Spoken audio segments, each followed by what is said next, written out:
à ce droit-là, à notre droit, à nos droits. Et ça témoigne également de ce que ceux-là même qui sont nos dévanciers pensent, n'est-ce pas, à la relève. Et nous devons percevoir justement leur présence ici comme justement un soutien qui est inégalable. C'est pour ça que je souhaite que chacun profite au maximum, parce que ce n'est pas tous les jours qu'on a à ses côtés le professeur Vaudier, ce n'est pas tous les jours qu'on a à ses côtés le professeur Ouattara, le bâtonnier, ainsi de suite. Alors, sur ce, moi je voudrais, par respect effectivement et par égard pour toutes ces éminentes églises-là, passer la parole au bâtonnier Abbé Yao pour modérer le débat. Je vous remercie.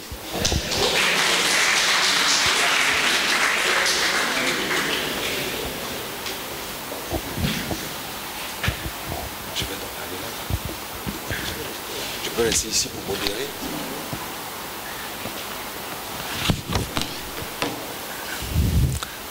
Merci, maître Jérémy Wambo. Je ne sais pas si c'est un cadeau ou un piège. Mais bon, maître Jérémy Wambo, dans une autre vie, était avocat au barreau du Cameroun. Et donc, il est en train d'appliquer quelque chose qui nous est cher ici en pays à Caen. Quand le chef est là, on ne porte pas le chapeau. Le genou ne porte pas le chapeau. Je suppose que c'est parce que je suis bâtonnier de l'ordre qu'il dit je ne peux pas modérer en présence du bâtonnier. Bon, c'est une espèce de respect effectivement de nos règles et usages. Je prends donc la lourde responsabilité de vous présenter maintenant le panel qui va nous abreuver de son immense savoir. Je commence, je parlais de Seigneur tout à l'heure. À tout Seigneur, tout honneur, et je me demande même si j'en ai le droit de présenter encore le professeur, le président, le ministre, Francis Vaudier. Un banc.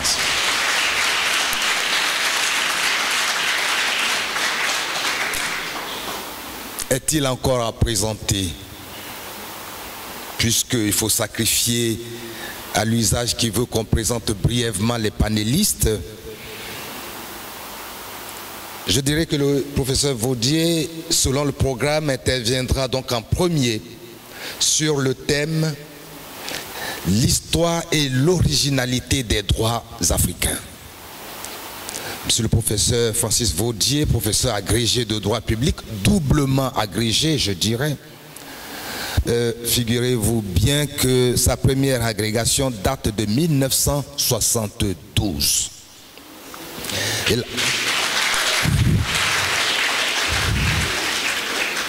Et la deuxième de 1981, l'année où le Parti socialiste prenait pour la première fois le pouvoir en France.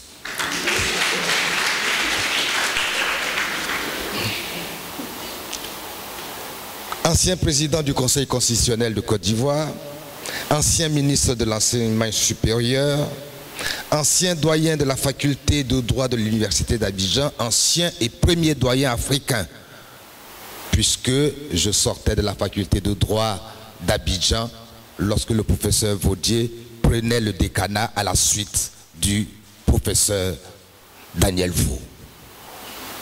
C'était dans les années 1982. C'est donc cet illustre, cet érudit qui va malheureusement en trop peu de temps, en 15 minutes, nous entretenir de l'histoire et l'originalité des droits africains. En second lieu, et si il n'a pas crevé ses 4 nœuds en route et qui nous rejoint, puisque il faut bien qu'il en ait crevé au moins 2 pour justifier un tel décalage par rapport au programme, le docteur Cheikh Diop, membre de mon ordre, avocat donc au barreau de Côte d'Ivoire et à la Cour pénale internationale, docteur en droit de l'université Paris 2 Panthéon-Assas, président des avocats sans frontières section Côte d'Ivoire, qui devra, s'il nous rejoint, nous entretenir des contentieux en droits africains à l'épreuve de la justice étatique. s'il arrive là, on devrait effectivement s'amuser. Il est là?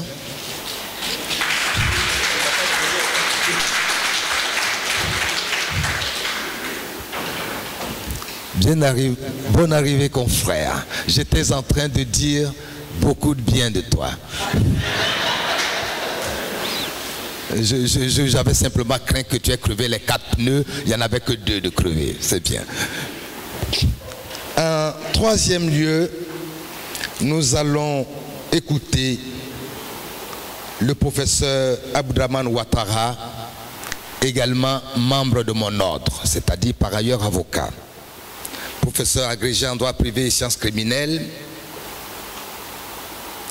arbitre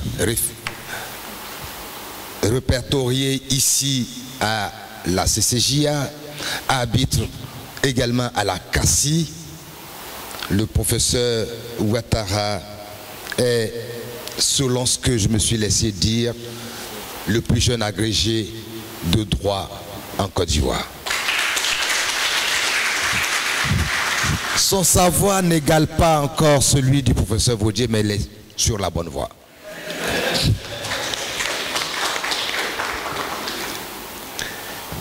Enfin, non pas enfin, parce qu'il y a encore 2 intervenants.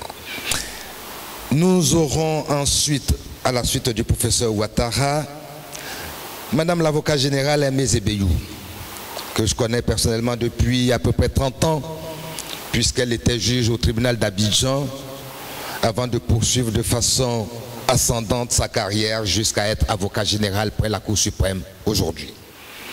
Elle est également arbitre ici même à la CCJA et à la CACI, médiateur inscrite à la CACI et accessoirement présidente de l'Association des femmes juristes de Côte d'Ivoire. Elle nous entretiendra du thème « La médiation, outil privilégié d'expression des droits africains ». Enfin, pour le coup, oui, c'est enfin, nous aurons en clôture l'intervention de Madame Yolande Clouté, qui nous entretiendra sur le thème « OADA, 2 décennies après, bilan et perspectives ». Madame Yolande Clouté est magistrat et juriste référendaire ici même à la CCJA. Voilà donc le panel qui va nous entretenir. Je vais sans plus tarder passer la parole au professeur Francis Vaudier pour que nous nous abreuvions à la source du savoir.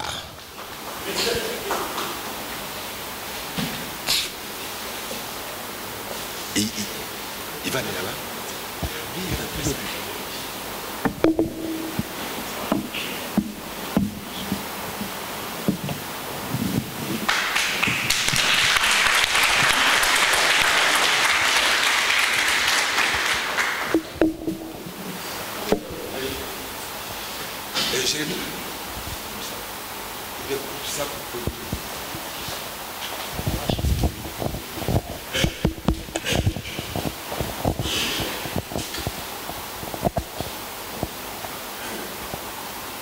Je voudrais vous saluer, Monsieur le Président, Madame l'avocat général, Monsieur le bâtonnier, Mesdames, Messieurs. Je me réjouis d'être en face de vous pour parler, non pas en tant que juriste, le juriste que je ne suis pas, mais pour introduire quelques mots destinés à susciter la réflexion. De sorte que l'exposé sera à titre essentiel sur le mode interrogatif. Nous allons nous interroger sur le point qui m'a été soumis. Si de s'interroger est tout à fait légitime sur l'histoire et l'originalité des droits africains, de vouloir fournir la réponse devient présomptueux et je ne m'y risquerai pas.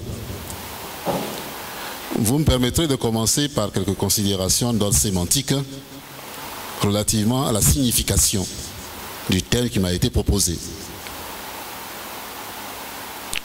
L'histoire et l'originalité des droits africains. Je me suis demandé en bon étudiant que signifie ce thème et comment devrais-je le traiter. L'histoire ne pose aucun problème. Nous savons tous ce qu'est l'histoire. Nous sommes supposés le savoir. Nous conduisons du passé au présent et du présent au passé.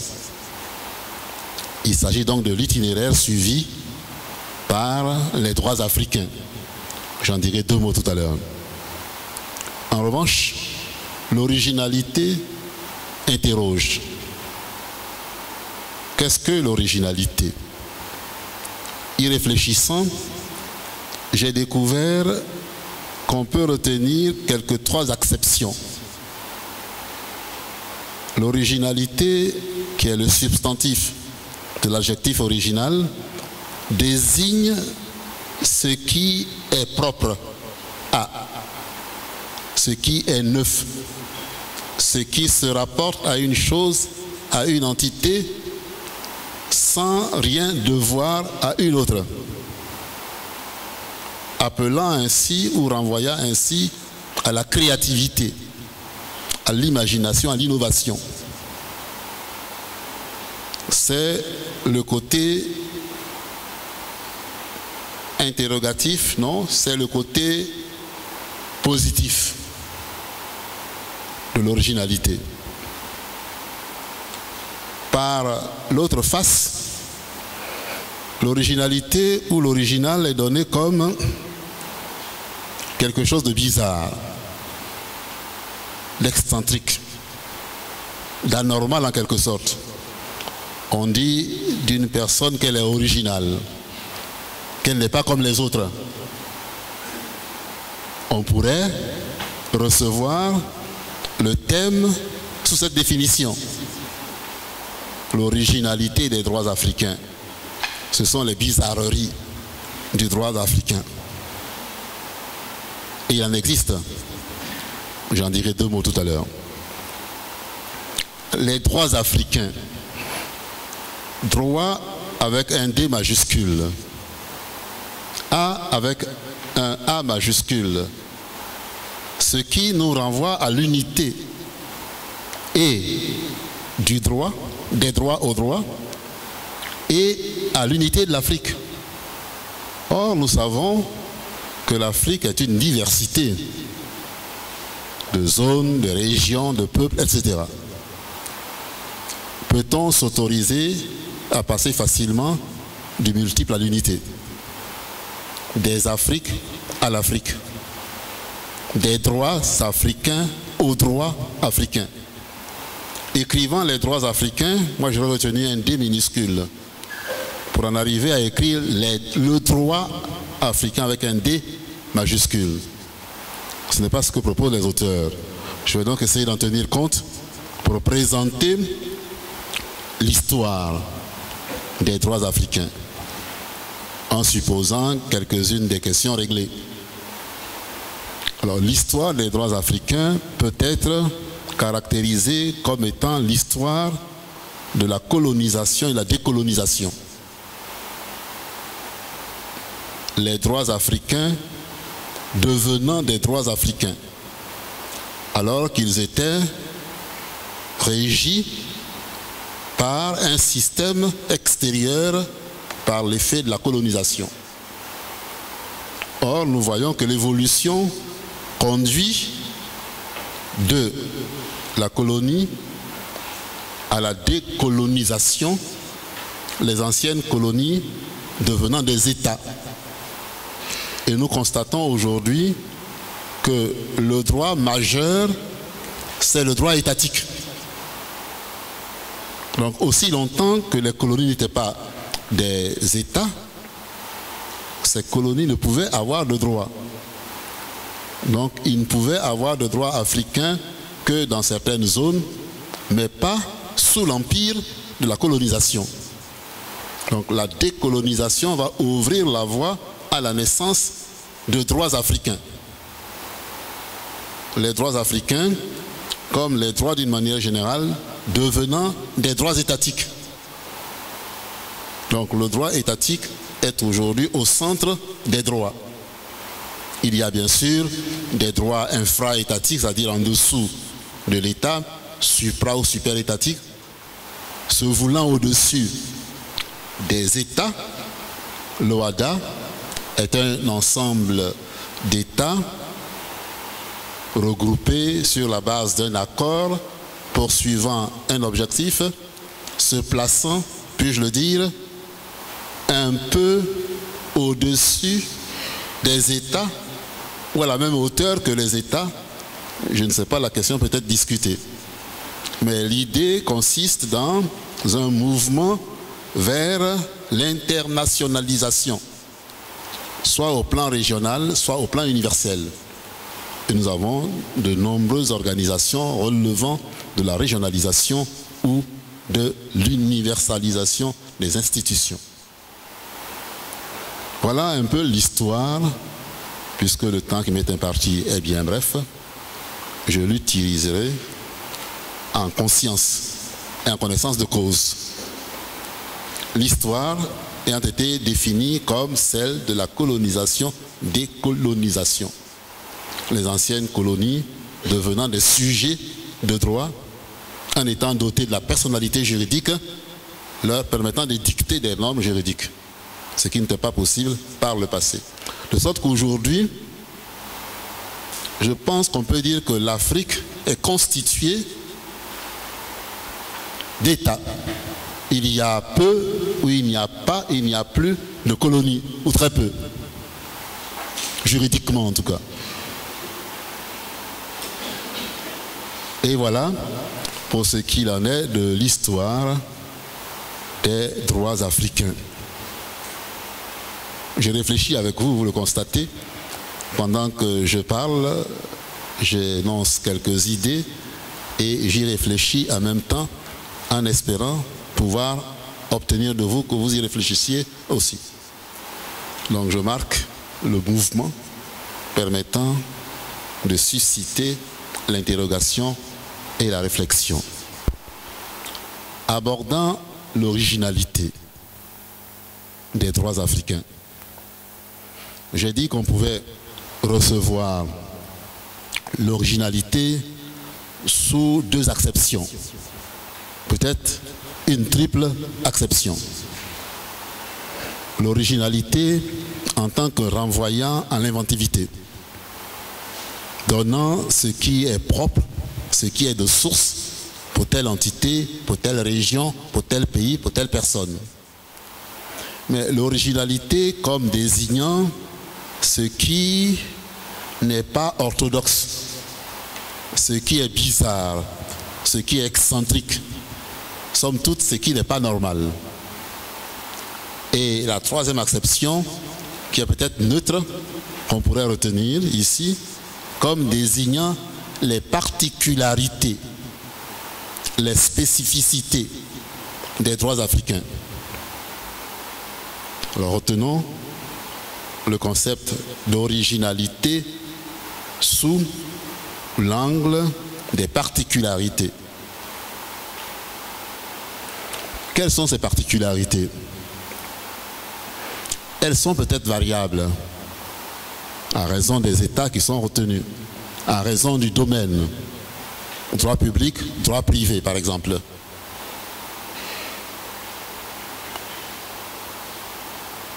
Elles donnent à constater le regard, mon regard se voulant critique et interrogatif, donne à constater des particularités qui éloignent parfois de ce qu'il est convenu de retenir comme étant du droit dans son élaboration comme dans son application. Le droit, je l'ai présenté comme étant le droit étatique.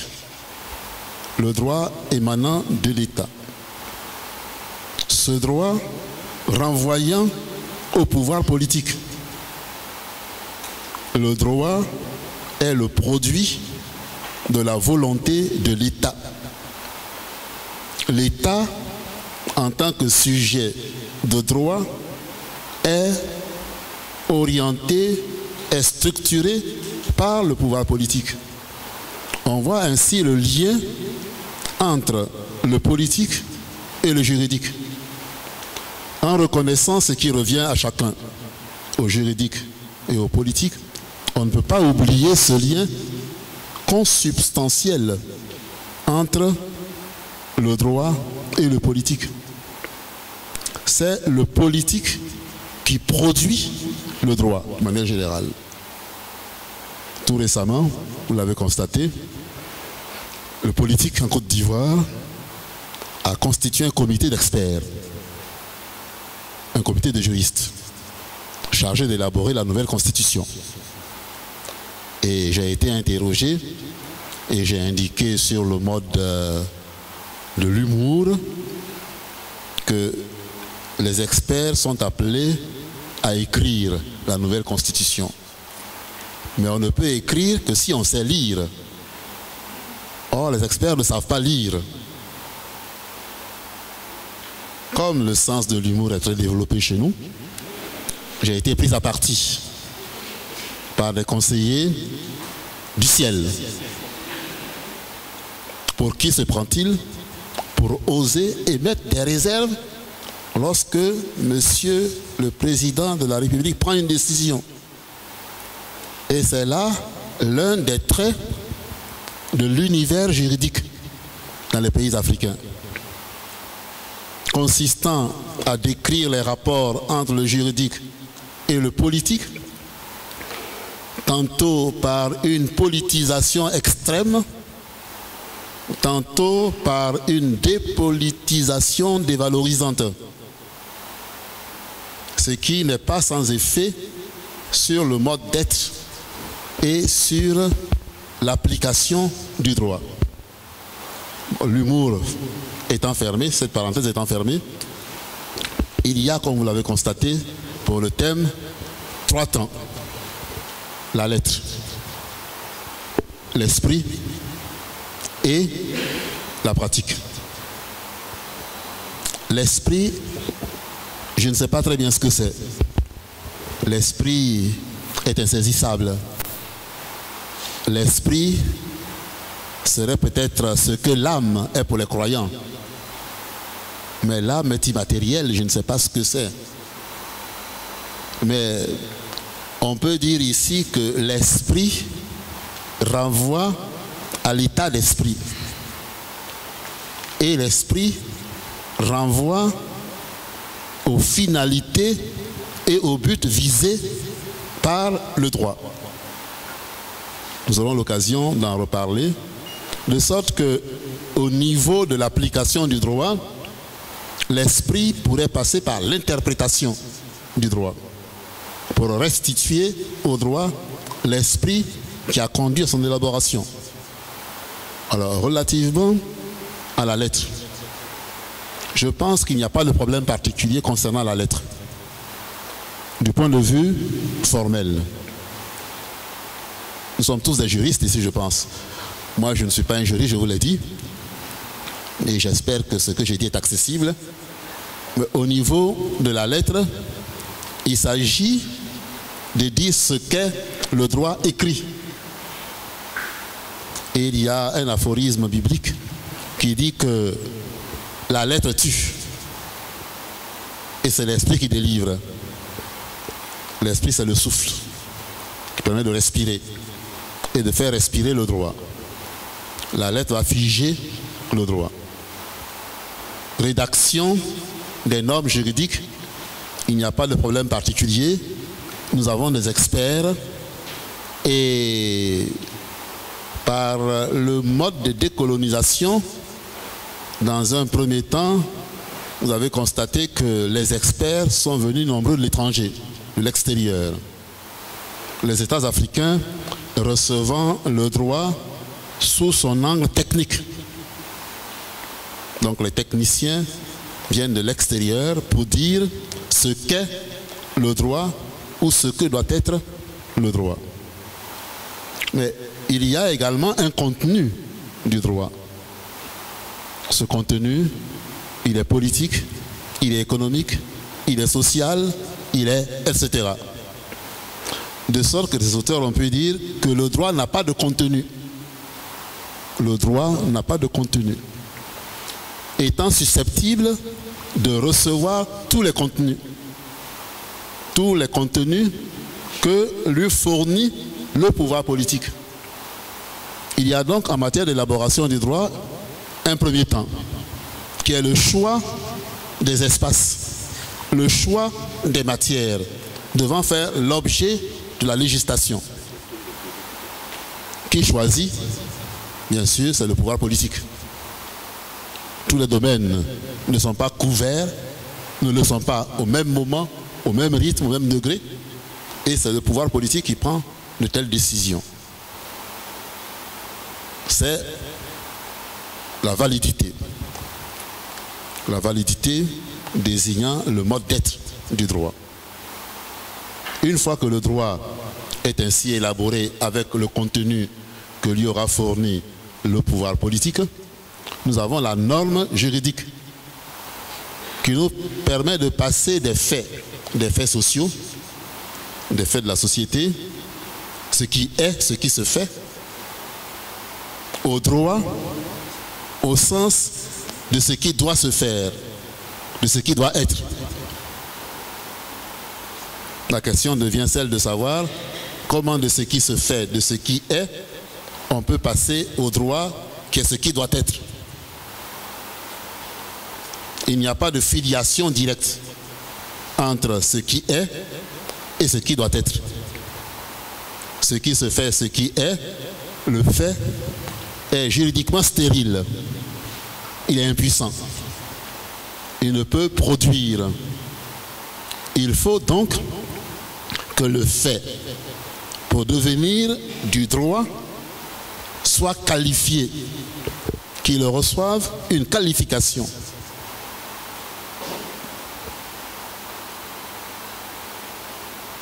Je vous regarde un peu, jeunes gens, et je me demande si nous nous suivons.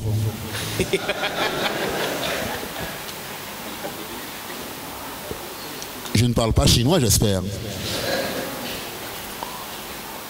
Est-ce que ce que je dis est non seulement audible mais intelligible?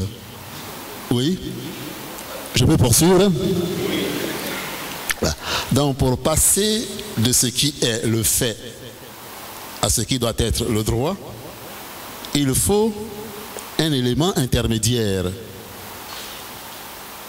On ne peut passer directement de ce qui se fait, de ce qui est, à ce qui doit se faire. L'élément intermédiaire, c'est ce qu'on pourrait désigner comme étant la dimension axiologique. La dimension axiologique en matière de formation du droit concernant les valeurs. Les valeurs, c'est un peu la dimension éthique. Qu'est-ce que nous voulons obtenir en réglementant tel ou tel domaine? Qu'est-ce que nous y mettons? C'est donc cette dimension dite axiologique, un peu éthique, qui va permettre de s'orienter de ce qui existe, de ce qui est, à ce qui doit exister en étant devenu du droit. Voilà donc ce qui est de la validité qui concerne la manière d'être de la norme juridique. Une fois que le droit est ainsi élaboré, il faut qu'il s'applique. Quand nous passons au deuxième, troisième temps, c'est la pratique. C'est à ce niveau, semble-t-il, que des problèmes sérieux se posent relativement aux droits africains. Mais ce que je dis n'appartient pas en propre aux droits africains. Mais c'est l'image peut-être grossie et déformée de ce qui se passe ailleurs. La pratique consiste dans l'application du droit. C'est ce que les juristes désignent par le concept d'effectivité du droit. De la validité, nous passons à l'effectivité du droit. Et pour des raisons peut-être tenant à la fois aux gouvernants et aux gouvernés, bien des règles juridiques ne s'appliquent pas ou ne s'appliquent pas comme il se doit, selon certains. Mais il n'appartient pas aux juristes de dire que telle norme a été régulièrement édictée. Je parle en regardant les juristes, monsieur le bâtonnier, monsieur le professeur. Moi, juge, je n'ai pas à me prononcer sur le droit que je dois appliquer. Dès lors que la norme a été régulièrement édictée, je me dois de l'appliquer, sans m'interroger sur la valeur éthique ou morale de la norme. Ce n'est pas le rôle du juge. Sans cela, je vous dis que moi, professeur de droit, je suis libre. Parce que je peux, avec la distance que je m'accorde, regarder d'en haut le droit pour le juger. Et je le juge actuellement. Pour dire ce qu'il est, pour dire ce qu'il n'est pas, ce qu'il doit être. Alors, les normes juridiques, le droit comporte des pans qui ne s'appliquent pas. Pour quelles raisons, je m'interroge. Je crois qu'il y a des raisons peut-être de niveau intellectuel, de niveau de compréhension, et puis des raisons de culture, de compréhension. Parce que une fois que la norme a été écrite, de l'écriture, il faut passer à la lecture. Or, ils sont nombreux ceux qui ne savent pas lire. Même ceux qui savent lire de manière ordinaire ne savent pas lire le droit avec son jargon. Il y a peut-être une explication à rechercher à ce niveau-là.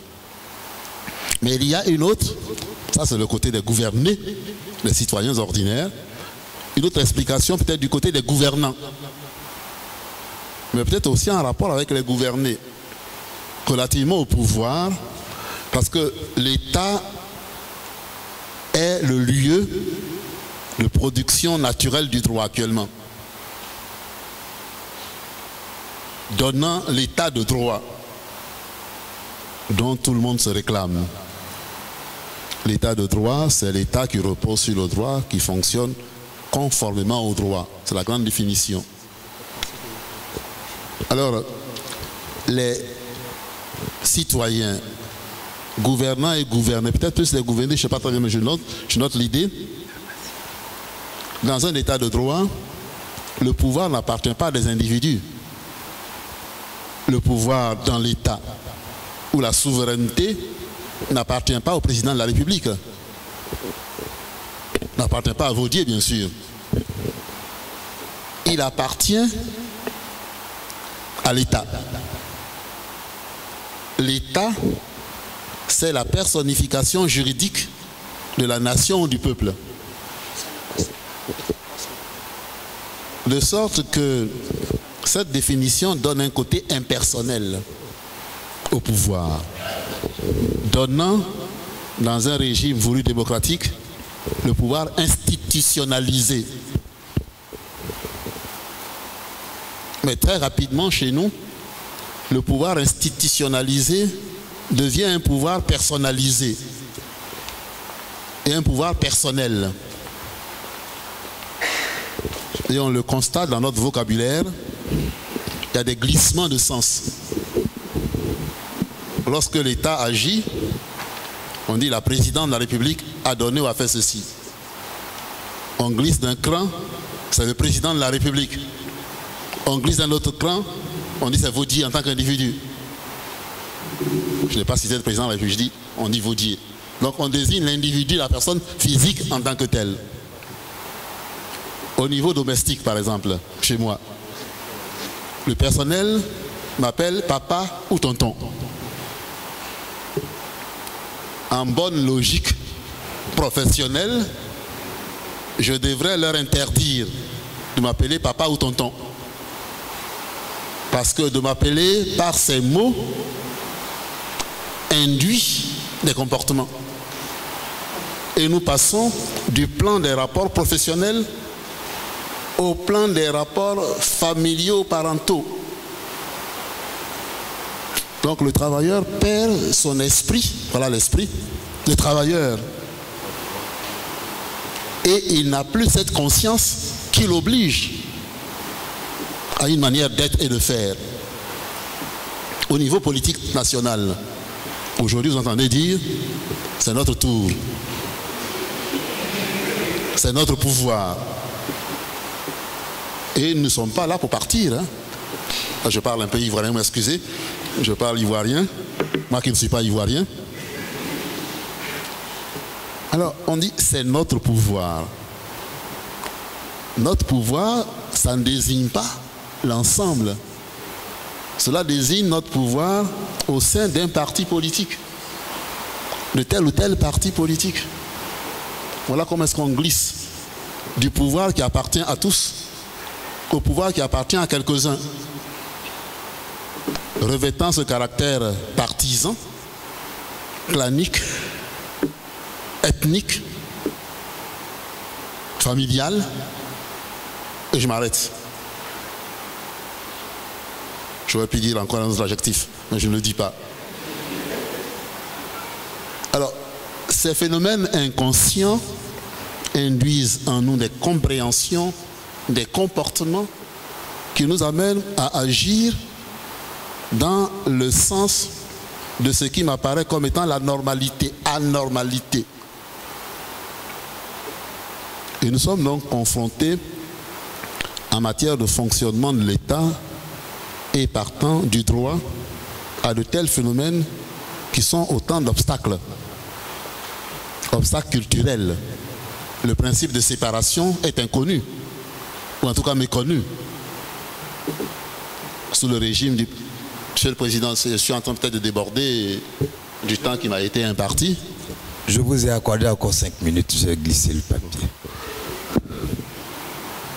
Alors, il y a beaucoup à dire.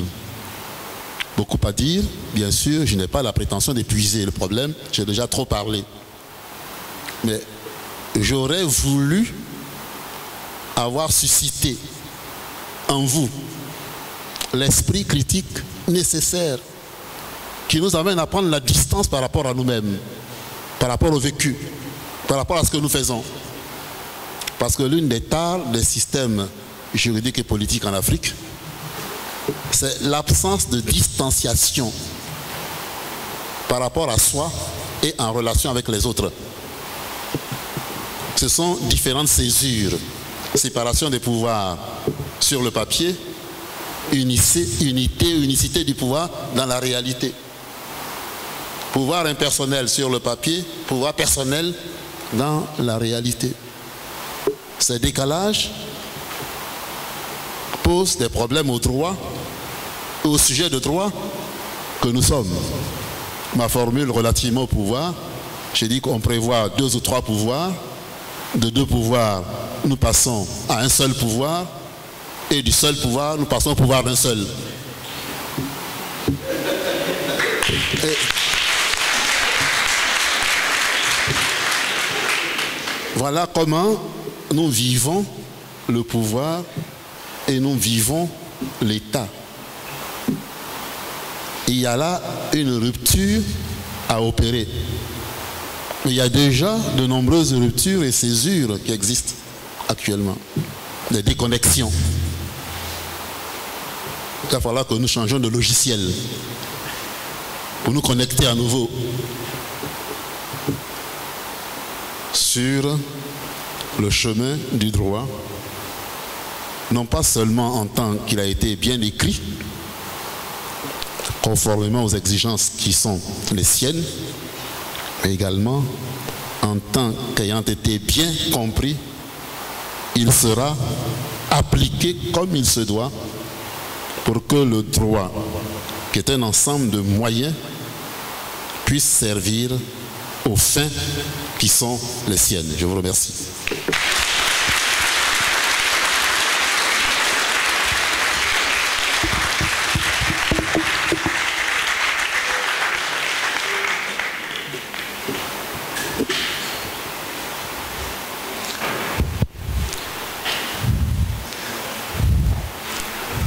Merci, Monsieur le Président.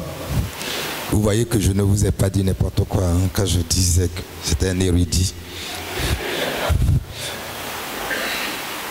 Alors, ce n'est pas maintenant les échanges, la série des questions, sinon les autres n'interviendront pas. On va enchaîner en prenant le fil de l'effectivité du ou des droits pour passer la parole au docteur Cheikh Diop, qui va nous entretenir des contentieux en droits africains à l'épreuve de la justice étatique. Pour ce, Maître Cheikh Diop, vous avez la parole pour nous donner votre, sous le prisme du docteur et de l'avocat, donc du chercheur et de l'avocat, comment est-ce que la justice étatique rend le droit effectif. Merci, monsieur le bâtonnier.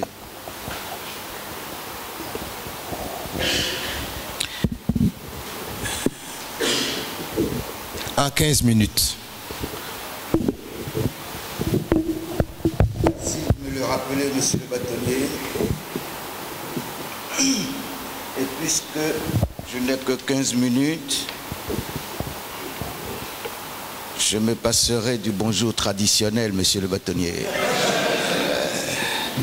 Je dirais, et le professeur l'a dit avant moi, qu'il serait à la fois présomptueux et déraisonnable de traiter, dans les limites d'une communication aussi courte, les contentieux en droits africains et au pluriel, dans des peuples polyglottes habitant ce vaste continent africain. Monsieur le bâtonnier, monsieur le professeur, distingué, présent, je dirais que nous avons des problèmes à parler des contentieux africains. Des contentieux africains, le professeur à l'image du passager dans l'avion qui ne voit que le nuage,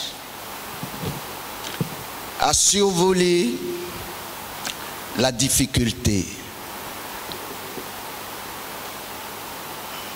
pensant que nous pouvons comprendre, ne se rendant pas compte que nous sommes très loin de lui. Nous n'avons pas de matériaux pour parler des droits africains, contrairement à nos collègues de l'autre côté qui croulent sous le poids des compilations de coutumes, de codes. Aucune étude sérieuse n'a été faite dans certaines régions de l'Afrique sur les aspects culturels et sociaux des peuples africains. Le droit, le professeur l'a dit, nous l'a rappelé, que le droit est étatique. Si nous voulons parler du droit étatique ou des droits étatiques, nous nous arrêterons dans nos capitales africaines. Nous nous arrêterons dans nos grandes villes africaines parce que je vous assure que lorsque vous allez d'Abidjan à Bundiali, vous constaterez que le contentieux ne subit pas les mêmes droits dans les deux villes. Pourquoi? Tout simplement parce que nos contentieux, nos droits ne sont pas basés sur nos réalités, sur les réalités africaines. Ils nous l'ont dit, ils nous l'ont redit, en dehors des régions qui ont connu à une époque l'influence de l'islam qui avait des codes écrits, la plupart de nos pays, la plupart des régions de l'Afrique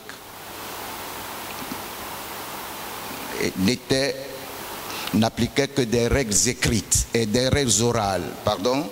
Et ces règles, pour les rapporter, il fallait des études sérieuses, des études, des comportements, des modes de vie de ces populations, ce qui n'a pas été fait. L'on nous a photocopié, l'on a fait le photocopiage, et l'on est venu nous imposer des règles qui ne correspondent pas, donc qui ne sont pas forcément applicables. Et pourquoi cette imposition? L'on nous disait que l'Afrique n'avait pas de règles. Mais les études ou les recherches, quelques lectures nous démontrent que nous avions des règles, et nous avions des règles qui s'appliquaient. Il y avait des actions en justice dans nos droits africains. Il faut distinguer les sociétés qui étaient structurées et centralisées des autres qui étaient anarchiques, décentralisées. Et dans les sociétés centralisées, structurées, nous voyons bien que l'action en justice, il y avait des règles différentes selon que les délits étaient publics ou privés, selon que les délits étaient graves ou ordinaires, mais les actions se faisaient. Alors, lorsque l'on nous demande de venir prendre la parole dans ce colloque sur les droits africains, de quel droit les organisateurs voudraient-ils que nous parlions? Du droit fait pour ceux et la minorité qui ont été à l'école pour aller apprendre des règles qui ne collent pas à leur réalité, ou les droits que l'on applique dans le vaste continent africain? Voilà, monsieur le bâtonnier,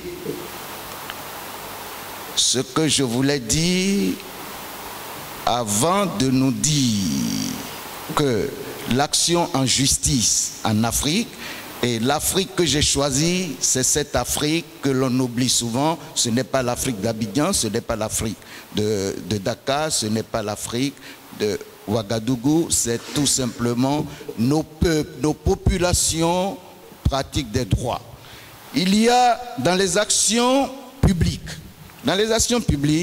lorsqu'il y a un délit qui concerne la société, l'ordre public était embêté, c'est le chef, c'est le roi ou ses substituts, comme l'on le rencontre aujourd'hui avec nos juridictions étatiques, qui se saisissent des affaires. Lorsque ces contentieux se passaient entre des individus, il y avait un système dans nos droits africains qui aujourd'hui, lorsque nous faisons les comparaisons, s'assimile étrangement à ce que l'on appelle l'arbitrage, où les deux citoyens, les deux parties en cause ou les parties en cause choisissent chacune son représentant. Les deux qui choisissent une tierce personne et l'on règle le litige. Voilà en Afrique comment est-ce que ça se passait. Donc l'arbitrage et le règlement des conflits publics par le roi ou ses substituts. Lorsque nous revenons sur nos villes alphabétisées, nous constatons en faisant la comparaison que le droit qui est technique, comme nous l'a rappelé le professeur, et importé n'est pas très différent des droits africains, mais ce ne sont pas tous des pratiques importées. Monsieur le bâtonnier distingué présent, l'action en justice dans les droits africains que l'on me demande de conférencer avec vous n'est pas différente d'un point de vue d'une région à une autre. Je l'ai dit tantôt que la différence essentielle, c'est que c'est le roi qui juge les affaires publiques et c'est les arbitres qui jugent les affaires privées.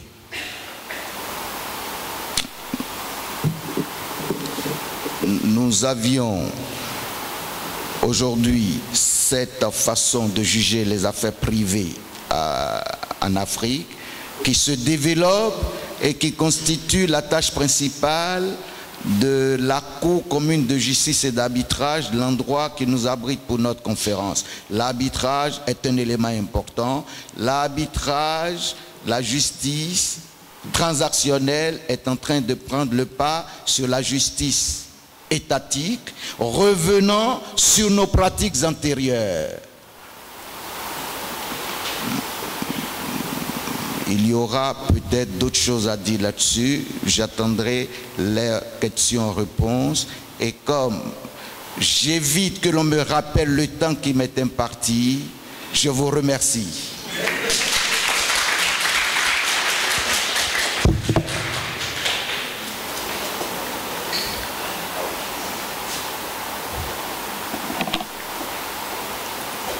Merci.